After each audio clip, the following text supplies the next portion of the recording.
Before we get this video started, I'd like to shout out all the people that support my channel through various forms of social media and Patreon. I would also like to give special thanks to Native American Atheist for supporting my channel and making contributions that make videos like this possible. He has a wonderful Instagram page and I think you guys should go check it out. It all began with a question, a quiet thing, a quest for knowledge, inspiring me.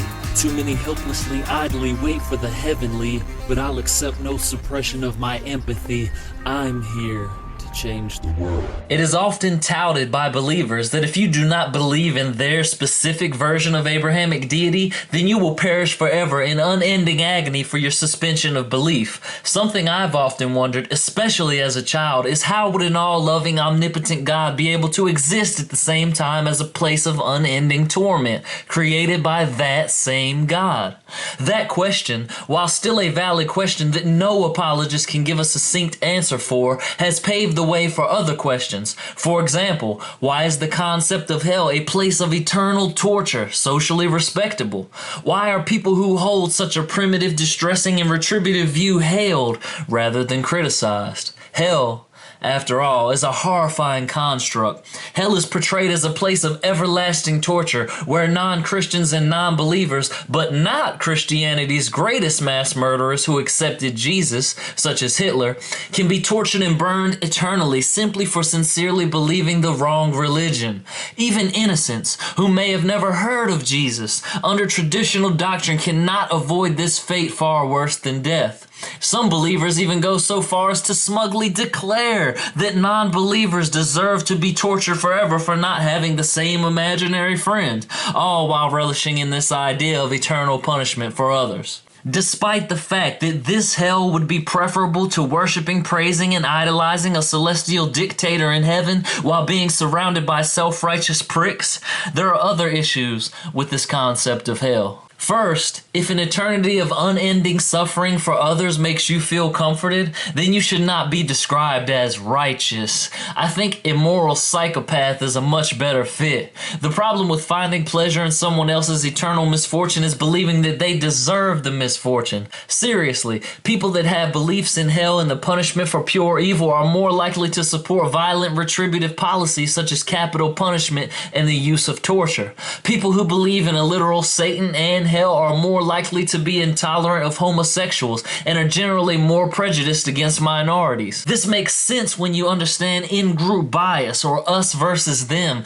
the nature of religion, and how determining that they, everyone that does not share your belief, are destined for hellfire makes them less of a person or more deserving of prejudice and punishment. Second, hell is not a biblical concept, at least not in the common depiction of hell. The King James Version of the Bible has 54 references to hell. However, it is not the hell that Christians preach, but they are all mostly mistranslations, or intentional ones. The English word hell is translated from the following three words: Tartaros, Tartaru, or the deepest abyss of Hades. This word is the closest resemblance to the English depiction of hell, but it is only used once. 2 Peter chapter 2 verse 4 is the only location where it is used, and it still doesn't coincide with the common perception of hell, because the Bible says the angels that are there to be reserved unto judgment, explicitly stating that this place is for angels and with no mention of this place being reserved for man. Sheol, Hades, or the grave,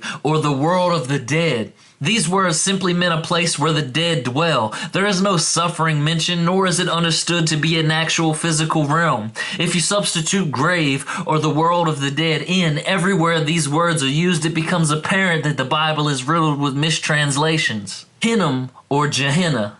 These words refer to a literal valley outside of Jerusalem where animal carcasses were tossed and burned. This is also the place where the Jews sacrificed children in their idolatrous days. The mention of the valley of Ben Hinnom was usually to scare children back onto the right path. Because it was basically a garbage dump, there were always flames burning and worms or maggots feasting on dead flesh. With the proper etymology and translation of these words, it is easy to see that the majority of the references to hell are mistranslated mistranslations. Most likely they are intentional ones, since the idea of hell as a place of eternal suffering was added much later as a part of Christian doctrine and fan fiction. As it usually happens, artists and writers took the ambiguous descriptions of hell and transformed them into the hell we know today. In fact, there are two primary culprits responsible for this current concept of hell: Dante Alighieri with his Divine Comedy, and Hieronymus Bosch with his fantastical paintings of hell. I would like to end this video on a quote by Robert G. Ingersoll.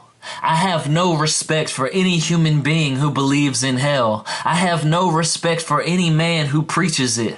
I have no respect for the man who will pollute the imagination of childhood with that infamous lie. I have no respect for the man who will add to the sorrows of this world with a frightful dogma. I have no respect for any man who endeavors to put that infinite cloud, that infinite shadow, over the heart of humanity." Thanks for watching. I'd like to give a special shout out to all my supporters over at patreon.com/reason. If you have a burning question that you'd like me to do a video on, you can send a donation to aeolustheatheist@gmail.com. I hope that you all have a great day, and may reason forever outweigh religious stupidity. Peace.